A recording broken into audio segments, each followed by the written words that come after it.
I'm Got Late. This is Chapter 13, January 15th, 2003. At headquarters on Wednesday, January 15th, 2002, Detectives Brocchini and Bueller were attending a briefing with the Department of Justice criminal profile Sharon Hagan. The topic, the explosive story about to run in the National Enquirer, detailing Scott's relationship with an as-yet unnamed woman. Police knew that woman to be Amber Frey. The group decided to inform Scott and Lacey's families simultaneously about the story, which was due to run the following day. Lead Detective Craig Grogan and Detective Phil Owen would travel to San Diego to tell Lee and Jackie Peterson in person. Brocchini and Bueller would meet with Sharon and Ron Gratzky in Modesto. That afternoon, Bueller placed a call to Gratzky and arranged a meeting at the Detective Division on F Street, the details of which have never been reported. Upon their arrival, Sharon and Ron were escorted to a lunchroom on the first floor of the detectives' offices. Bueller began by giving Sharon and Ron a very general overview of the case. He hesitated before disclosing the substance of the National Enquirer's story, but when he did, Lacey's parents were stunned.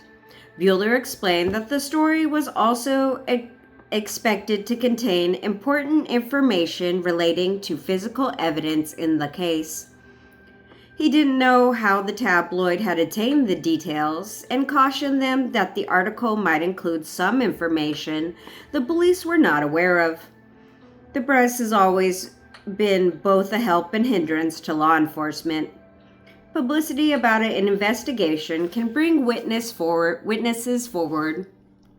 Nosy reporters can uncover problems with the case or even pressure a suspect to make a misstep that might ensure a conviction.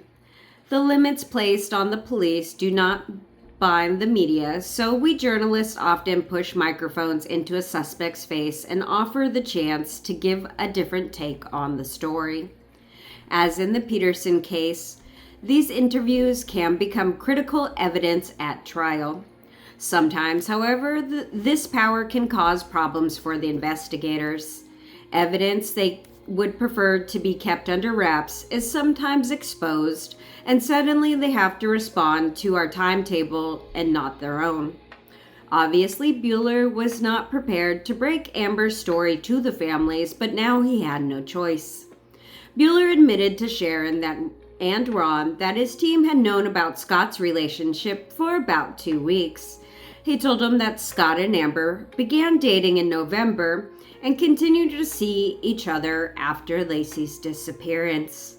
Even now, Scott was in touch with Frey, and the two had spoken of a future together.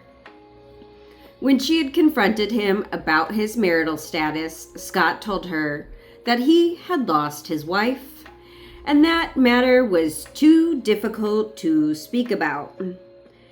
"Why did he have to kill her?" Sharon Rocha moaned, breaking down in tears. Bueller sat motionless, eyeing Brocchini. No one uttered a word. Sharon Rocha's desperate sobs filled the room. After what seemed like an eternity, Sharon managed to compose herself. The detective filled her in on additional details concerning the affair. Bueller pulled out 3 photos and slid them across the table. 2 of them were taken at Amber's kitchen. One showed Scott and Amber side by side, and the other captured Amber looking at Scott lovingly. The third was a photo of Amber in a red dress, posing next to a tuxedoed Scott in front of a Christmas tree. As Sharon stared at the photos, Brocchini requested that she and Ron not tell anyone about Scott's claim that he had lost his wife. They could discuss other information they had learned from family and friends to help everyone prepare for the media onslaught to come. The detectives knew that they were walking a tightrope with the Rochas. While they needed to be truthful with Lacey's parents, Brocchini and Bueller didn't want to destroy any hope that their daughter might still be found alive. They assured them that the investigation would continue as a missing persons case, not a homicide. Sharon confided that she was immediately suspicious when Scott first told her that Lacey was missing. Scott had yet to tell her exactly what had happened that day. She said he deflected, gave her only brief information about leaving the house shortly after 9 a.m., returning home, noticing Lacey had not prepared any food, nor has she been baking, Bueller later noted in his report. Sharon then tearfully told the detectives about something that had occurred just the night before. Scott had come over to her house, she explained.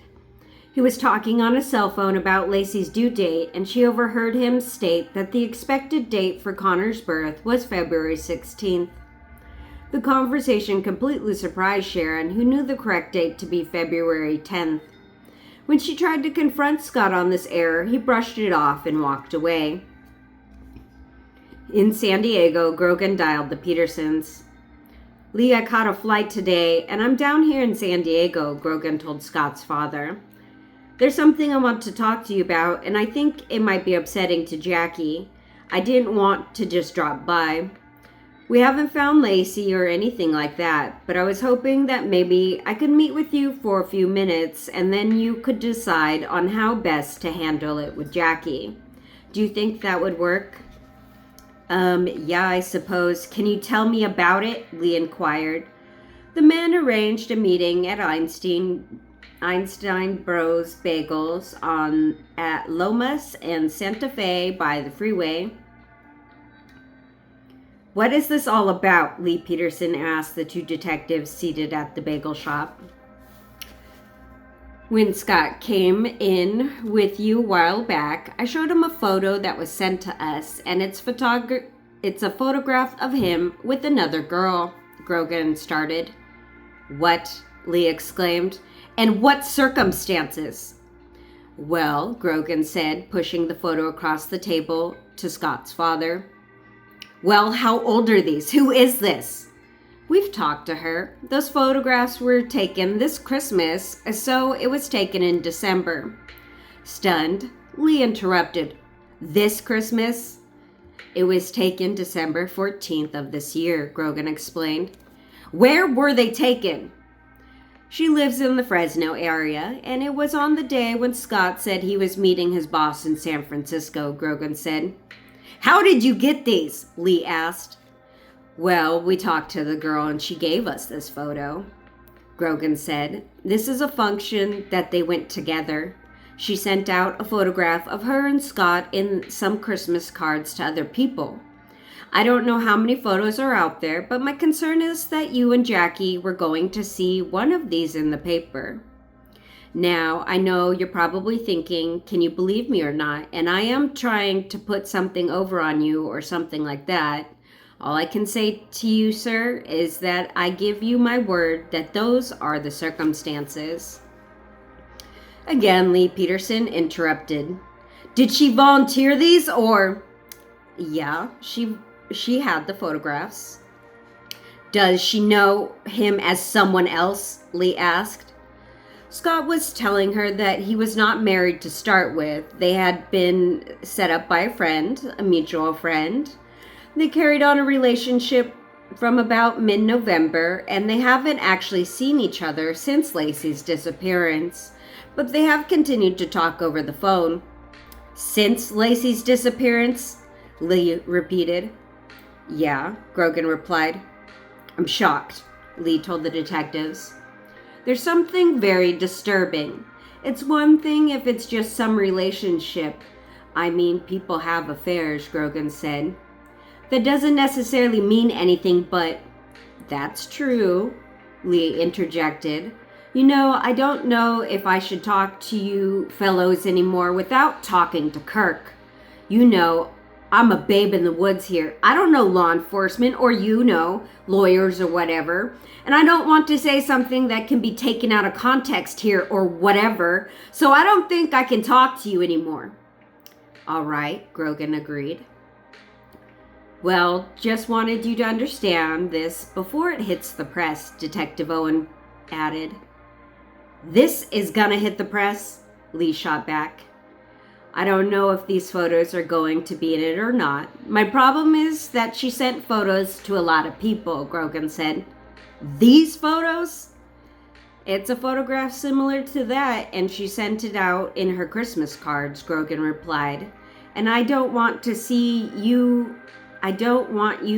to see Scott in this photo for the first time in print. Well, you wouldn't release these to the press, would you? Lee questioned.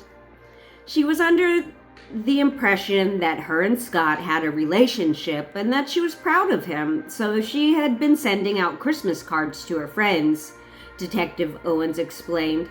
She came to us with the pictures. She came to you? Lee asked, still stunned. Since Lacey's disappearance. Why in the hell would she do that? She says that at first Scott said that he was not married, and then the friends that had set him up to start with made some inquiries and found out that he had been married and told this girl.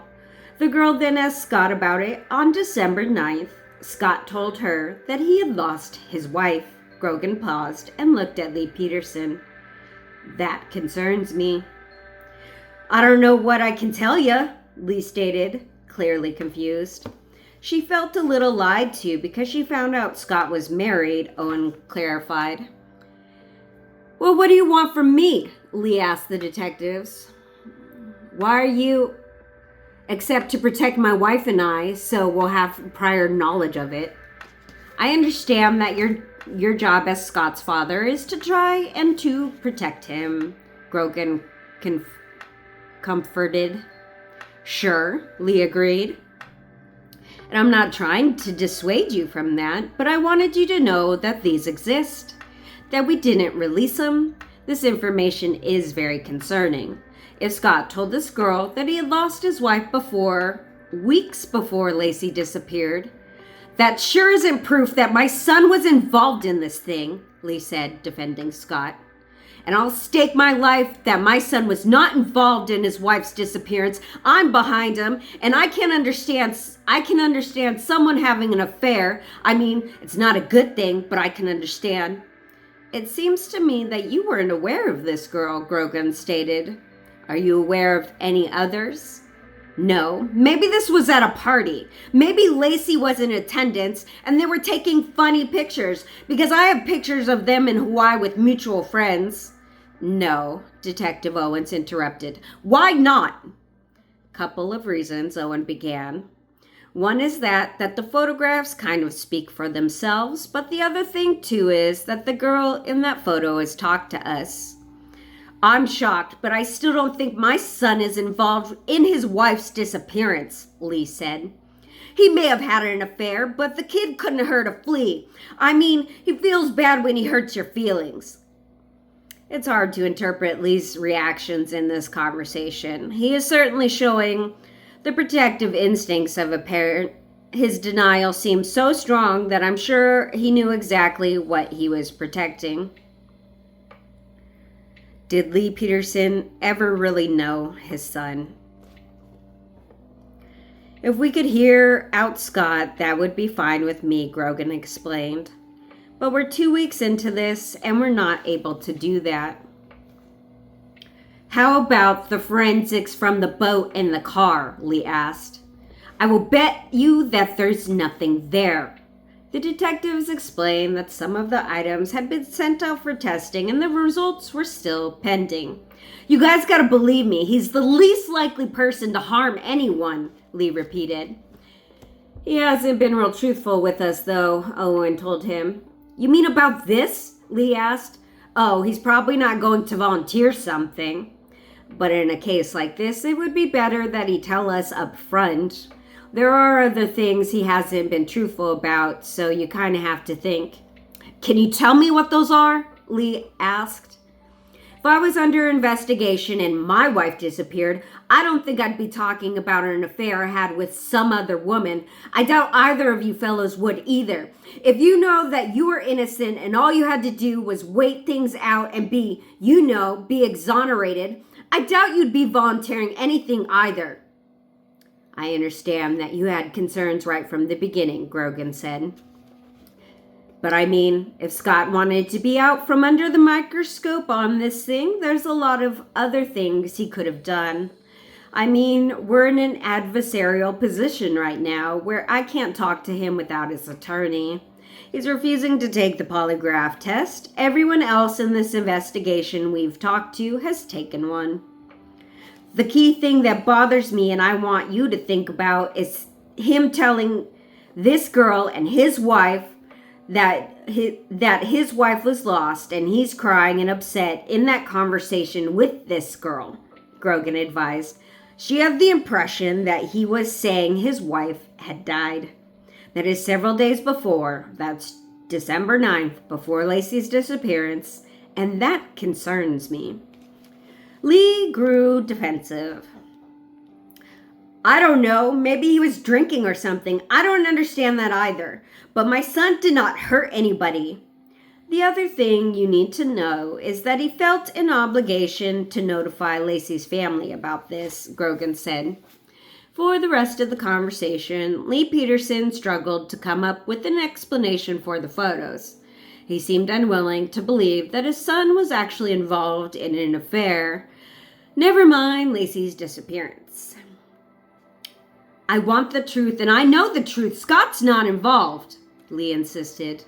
Well, if you know the truth, you just found out that you didn't know all of the truth, Owen pointed out. Later that evening, Detective Bueller received phone calls from Lacey's father, Dennis Rocha, and her brother, Brent. Both men expressed concerns about the safety of their family and asked whether Scott was going to be arrested and what actions they should be taking. Bueller advised both of them that there was no arrest pending, and the mere fact that Scott was involved in a relationship outside of his marriage was not enough to arrest him for the suspicion of a violent crime, the detective noted. The investigation would continue slowly and cautiously, he said. As Bueller was ending the conversation with Brent, a call came in from Amber Fry. She had just received a letter from Scott in which he returned a picture of her, the first one she'd ever given him. In the accompanying note, Scott told Amber that he didn't deserve to have the picture. The letter was handwritten on Doubletree Hotel stationery from Bakersfield, but postmarked from Modesto. She was unaware of what it all meant. Bueller received one other important call before ending his shift. This was from Kim Peterson, who had been running the volunteer search center. After hearing the news about Scott's affair, the family had decided to close down the center.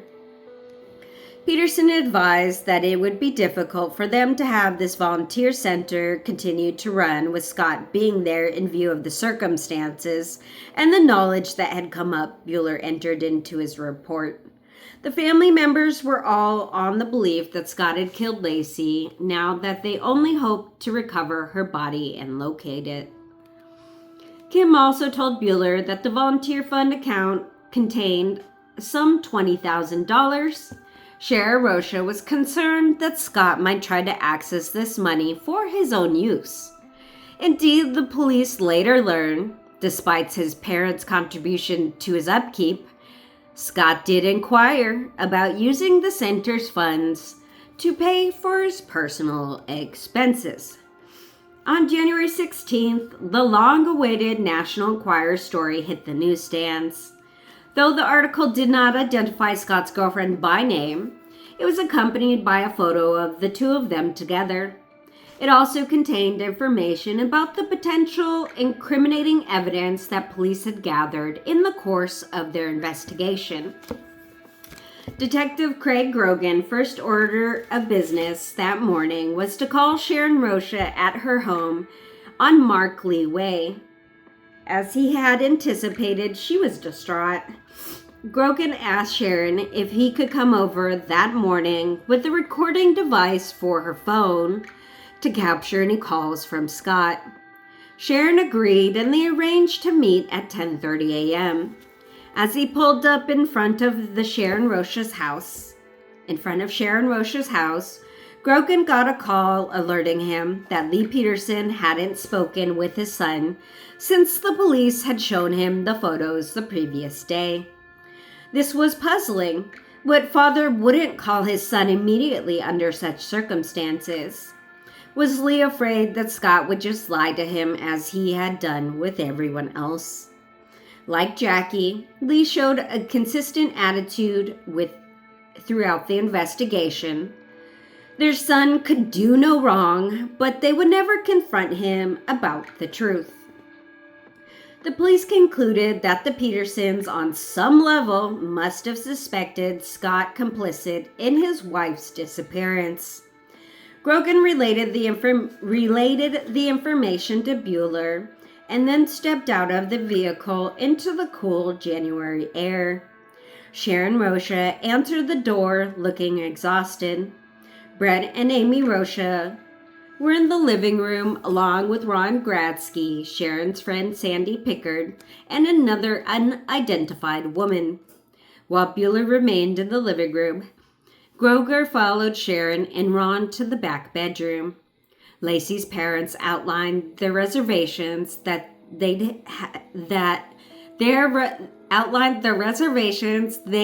been having about Scott. Sharon said that she was particularly troubled by Scott's nonchalant attitude about her daughter's disappearance. She was also bothered by the fact that it had taken more than a week before Scott actually sat down and answered her questions about the events on December 24th. Even then, he was hesitant, and she learned little from their discussion. Ron also admitted having concerns about his son-in-law. His normally bright eyes were bloodshot and drawn. Beneath his bristle white beard, he wore a frown. He told Grogan that he was suspicious of Scott early on, but didn't want to believe that he was involved. He felt that the family should stand behind him until the evidence said the contrary. Yet he admitted that Scott had been distant with him since Lacey disappeared and wouldn't make eye contact. Grogan noted the couple's observations, but his main priority was installing the recording equipment on the home phones before Scott's next call. As he was setting up the wiring in the bedroom, the phone rang. It was Scott, calling to speak to Sharon. One of Sharon's friends had answered the cordless phone in the living room and brought it to the rear bedroom for Sharon. Grogan quickly activated the recorder and handed Sharon the headset to the standard phone. "Hi, Mom, it's Scott." "Hi, Scott," Sharon replied, keeping her eyes fixed on the detective. Why are there signs at the center that were supposed to close today?" "I don't know. Is it closed?" Sharon asked, holding back her emotions. "You don't know why?" Scott asked. "No, I haven't talked. Nobody called me. I haven't heard anything." "Huh," Scott sighed. "How are you doing?" "Not very good today. Not having a good day." "Well," Scott began. "No, it's been real rough today," Sharon continued. "Scott, we've seen some photos of you with another girl. Is there someone you've been seeing?" "No," Scott replied. "Yeah, the police have a very..." Before he could finish, Sharon interrupted. "Well, we've seen the photos, and it's you with this other girl." "Uh-huh," Scott said non-committally. "So what's that all about?" "Well, I'll sit down with you and talk to you about it." "Well, are you seeing somebody else or not?" Sharon asked. "Is that why you're not coming forward, or..." "No," Scott insisted. "You're not seeing anybody?" Sharon probed. "No," Scott lied again. "Is that why Brent called me this morning?" "In the photos, you're by a Christmas tree, Scott, and..." "Yeah," Scott offered no explanation. "You guys are kissing, and you're trying to tell me that you're not seeing somebody else." Well, sit down, okay, Mom?" Scott tried to tell his mother-in-law that the alleged affair was just a theory originating with police.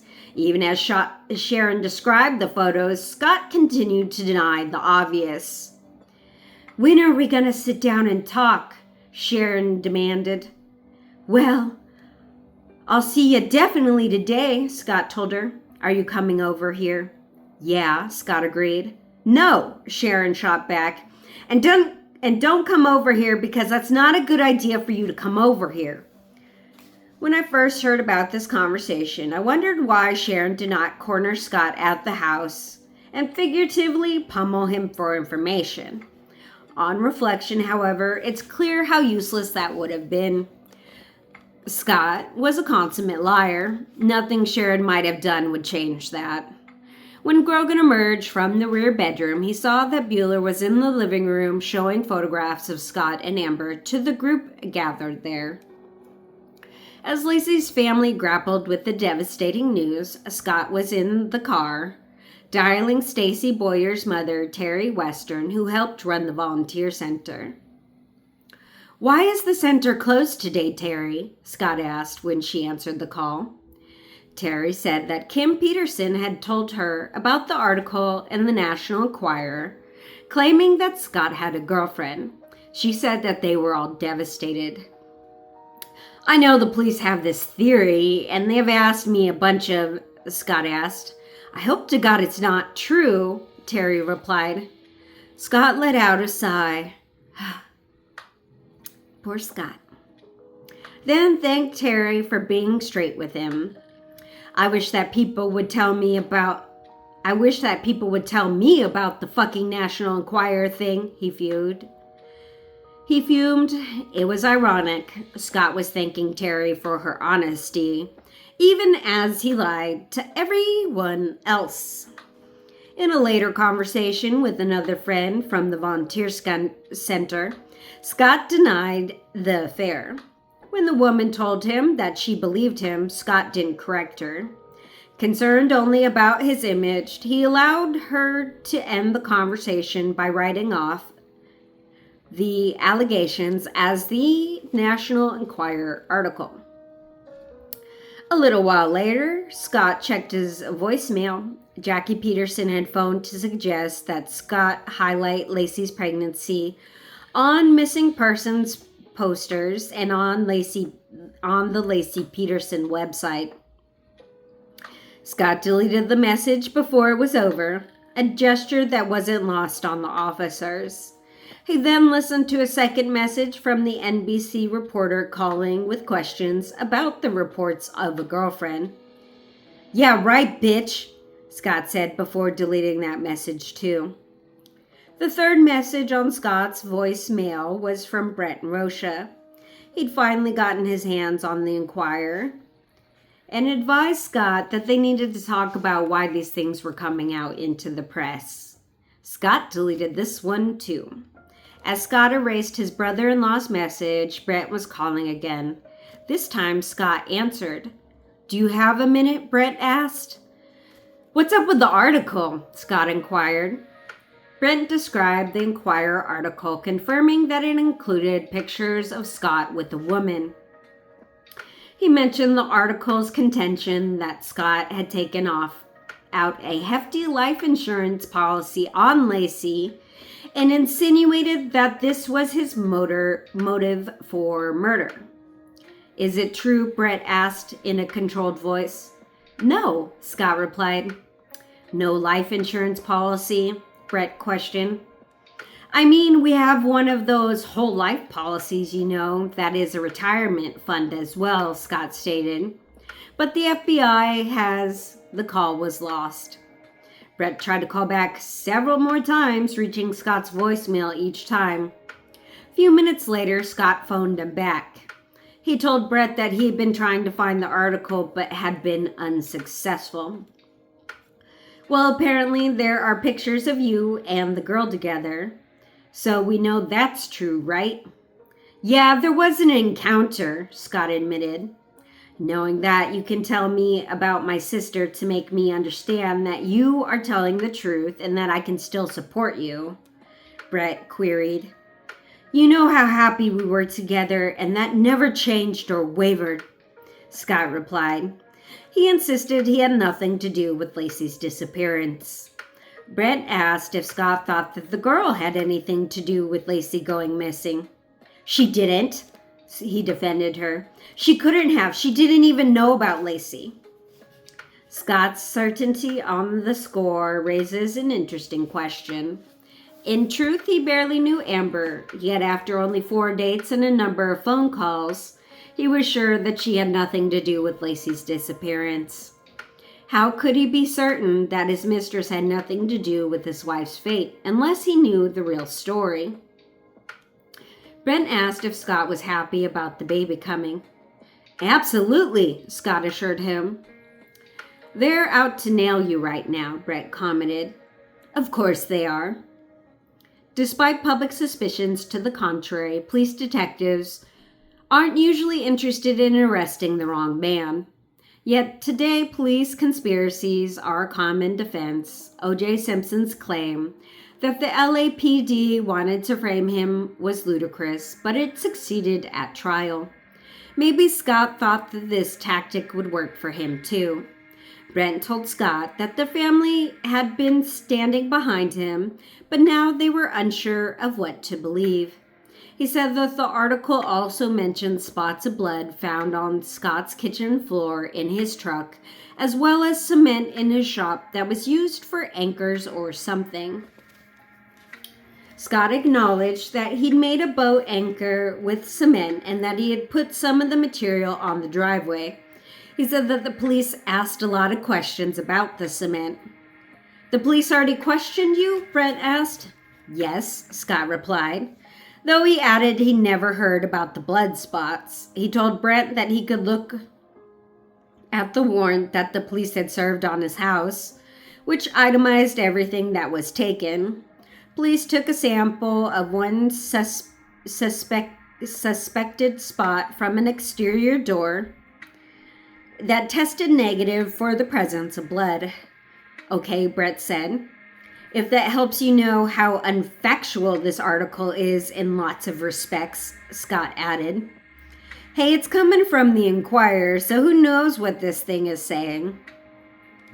Scott pointed to a prior Inquirer article that featured an interview with an eyewitness who claimed he saw Scott putting a body in the back of his truck. Brett admitted that he'd read that too.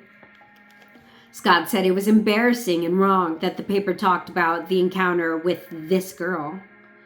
So that part is true, huh? Brent asked. Yeah.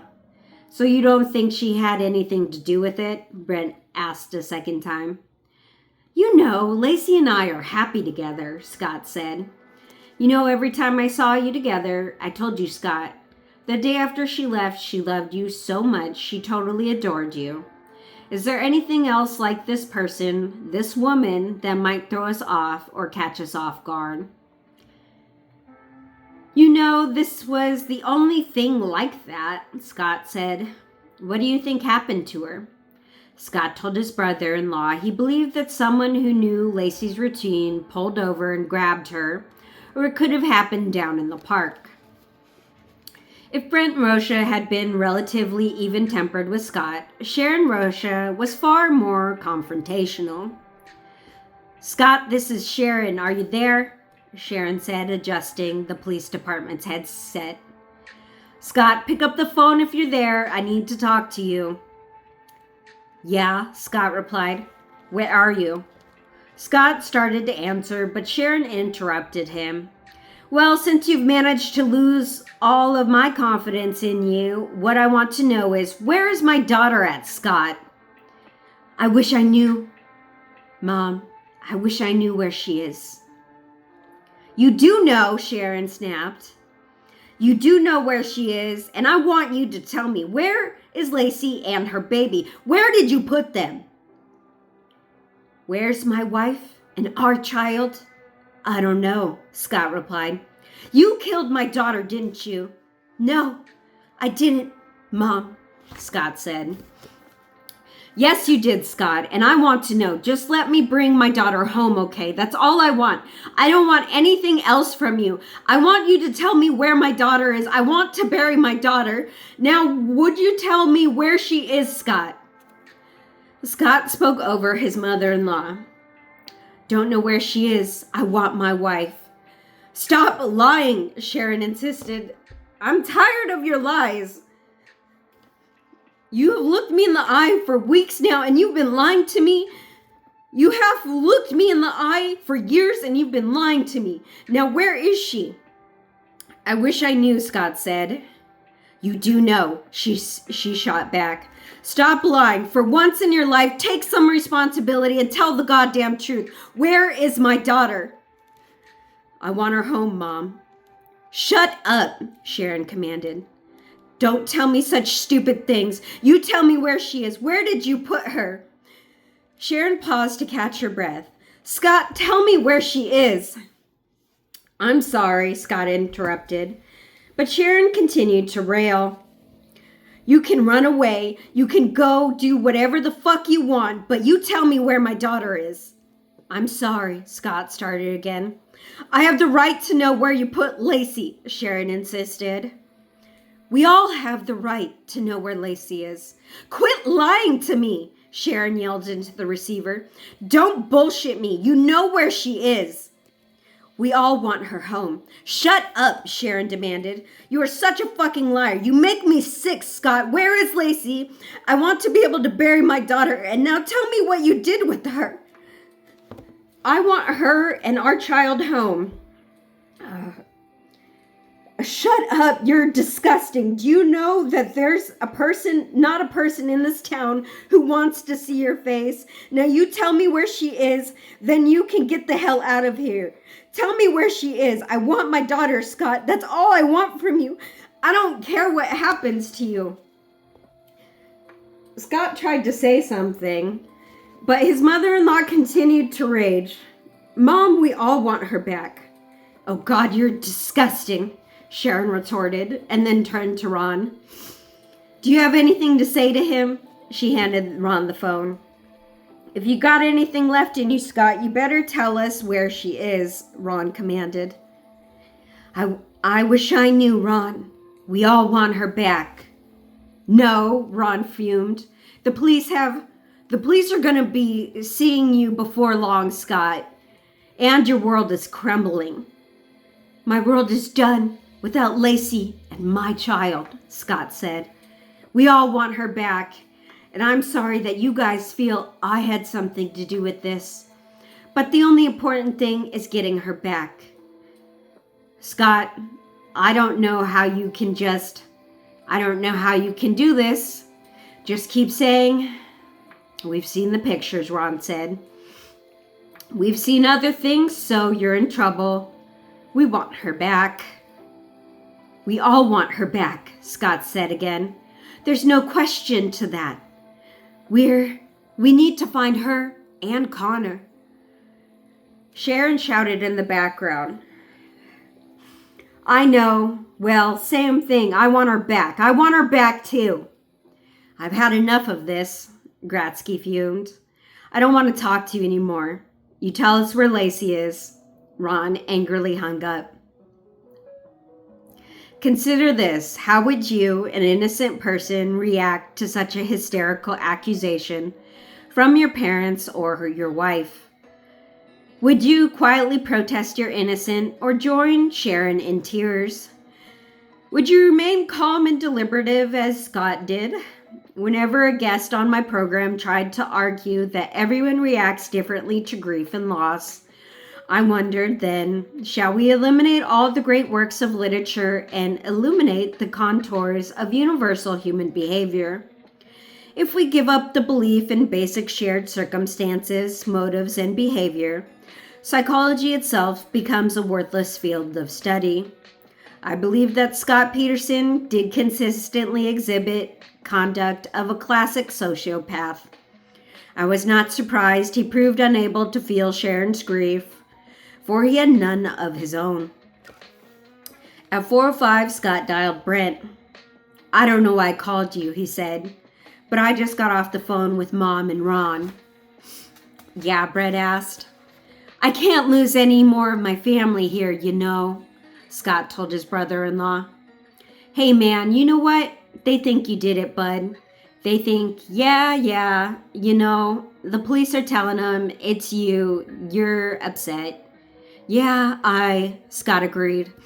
And you know, I'm trying to hang in there with you, but I mean, their evidence is piling up on you, Scott. And you know what? They think what they gotta. They really do, Brent said.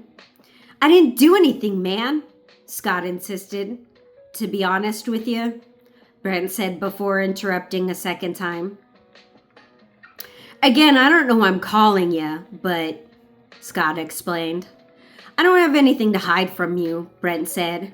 Whatever happened, happened for a reason, but I want my sister back, you know? I do too. I want Lacey back and my baby, Connor, Scott said. It's going to be over. They got a lot of things. They don't even tell half of what they got, Brett said. I 99.9% think it's you. That's my guess. You know what I mean? Brent asked. What's that? That's my guess, and I think I'm not much in contact like my mom is in contact, so she might know different things, Brett explained. I mean, there's nothing to know. That's, God, Scott said. All right. Again, I don't know why I'm calling. I'm just upset by it. But I definitely want to keep in touch with you, so you know. Brett said, I'm not being judgmental. I don't know anything right now, you know. I'm lost. I don't know what the hell happened, and I'm going to judge you for doing it until you know. They can say anything they want to try to make me talk to you. To try to talk me into it. But I'm keeping an open mind, Brent said. I don't know what my mom said. She's still pissed. It's so hard to talk to her. She thinks I did something to Lacey. Scott laughed nervously as he spoke. Yeah, she thinks you did it, Scott. I know, Scott agreed. She didn't think you did it until a couple of days ago, till this article came out and she met with the police. Gosh, I can't. She was standing by you. You heard her in the media, Brett continued. She was supporting you 100%, and then all of a sudden she took a 90-degree turn. 'Cause they got some stuff on you, man, let me tell you. They got a lot of forensic stuff, so I don't know, Brent said. I don't know the details on it, but there's nothing to have, Scott said again. Okay, again, I don't know why I called. I just, hang in there, you know? Let's get through it. Let's get my sister home, okay? I doubt that Brent was being truly candid with Scott. His suspicions, like Sharon, were mounting rapidly. Yet he seemed determined to keep the lines of communication open, hoping that Scott might slip up and reveal something to him about Lacey. Scott's next call was from Kim McGregor, who lived 3 houses away from the Petersons on Covina Avenue. The 33-year-old woman became friendly with Scott through her volunteer efforts at the command center at the Red Lion. Since Lacey's disappearance, she had been taking care of the Petersons' dog. Is everything okay? Kim asked.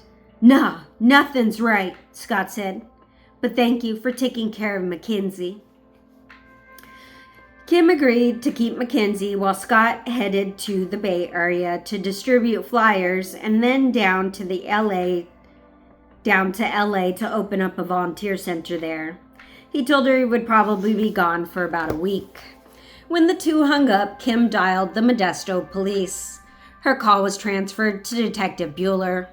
The two had met earlier that year when Bueller had worked on the stalking threat leveled against Kim. Now she alerted Bueller that Scott was preparing to leave town. She also reported that Scott didn't sound like he normally did, and that he sounded slightly depressed, and Kim wasn't sure if this change in demeanor was significant. Sharon Rocha also called the police to alert them to the conversation she had had with her friend Terry Western, the real estate agent.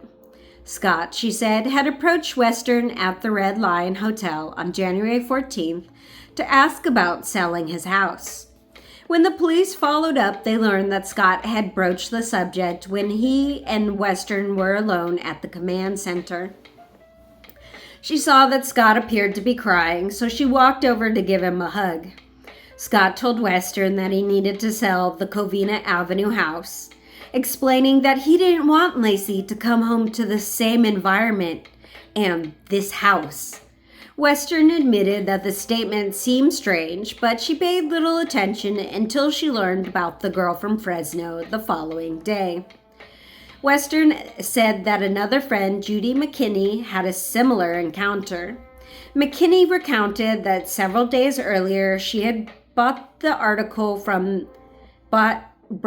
an article from the San Jose Mercury News that quoted one of Scott's former college professors as calling Scott kind of smart. McKinney showed the article to Scott in Terry Western's presence. Kind of smart? Scott reportedly commented as he skimmed the article. I'm real smart. Many sociopaths have above average intelligence, and they often expect to be recognized for it. Their belief in their own special status helps feed their convictions that normal social mores do not apply to them. Such individuals can be relatively insightful about others. They are generally adept at reading what their targets need and then morphing into a personality they feel will generate the best results. Scott Peterson was skilled at projecting a myriad of personalities. With Lacey, he was steadfast, gentle, and hardworking. With Amber, he was successful, worldly, and romantic. He seemed to be particularly anxious that people would perceive him as bright, asking Sean Sibley whether Amber was intelligent, and buying phony diplomas to showcase on his wall. But the height of arrogance was reached when he took on California law enforcement. Scott had fooled so many people for so long, he was convinced that he could win this game as well. Okay, bye.